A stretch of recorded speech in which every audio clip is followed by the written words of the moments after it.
ബി.ജെ.പിയിൽ നിന്ന് കരുതലും താങ്ങും പ്രതീക്ഷിച്ചെങ്കിലും ലഭിച്ചില്ലെന്ന് സന്ദീപ് വാര്യർ. വെറുപ്പ് മാത്രം ഉൽപ്പാദിപ്പിക്കുന്ന ഫാക്ടറിയായി മാറി ബി.ജെ.പി.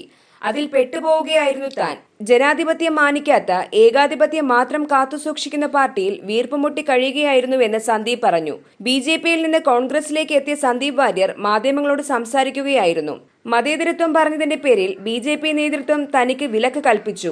ബി.ജെ.പിയിൽ നിന്ന് താൻ പറഞ്ഞതെല്ലാം ആ സംഘടനയ്ക്ക് വേണ്ടി മാത്രമായിരുന്നു. വ്യക്തിപരമായ അഭിപ്രായങ്ങളായിരുന്നില്ല ഒന്നും. കോൺഗ്രസിലേക്ക് എത്തിയതിന്റെ ഉത്തരവാദി കെ സുരേന്ദ്രനും സംഘവുമാണ്. മുഖ്യമന്ത്രിയുമായും CPM-ഉമായും സുരേന്ദ്രൻ നടത്തുന്ന അഡ്ജസ്റ്റ്മെന്റുകളെ എതിർത്തു എന്നതാണ് താൻ ചെയ്ത കുറ്റം.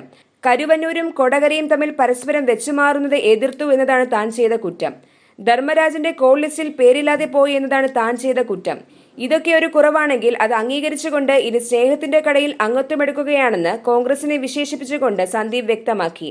അങ്ങേയറ്റം വെറുപ്പും വിദ്വേഷവും ഉൽപ്പാദിപ്പിക്കുന്ന ഒരു ഫാക്ടറിയിൽ ഇത്രയും നാളും പ്രവർത്തിച്ചതിന്റെ ജാള്യതയാണ് എനിക്കിപ്പോൾ. UAPA ചുമത്തിയ ശ്രീനിവാസൻ വധക്കേസിൽ 17 പ്രതികൾക്ക് ജാമ്യം കിട്ടി. പ്രതികൾക്ക് വേണ്ടി സുപ്രീം കോടതി വക്കീലാണ് ഹാജരായത്. ശ്രീനിവാസിന് വേണ്ടി സുപ്രീം കോടതിയിൽ പ്രാക്ടീസ് ചെയ്യുന്ന ഒരു വക്കീൽ പോലും ഹാജരാകാത്തത് എന്തുകൊണ്ടാണെന്ന് സന്ദീപ് ചോദിച്ചു.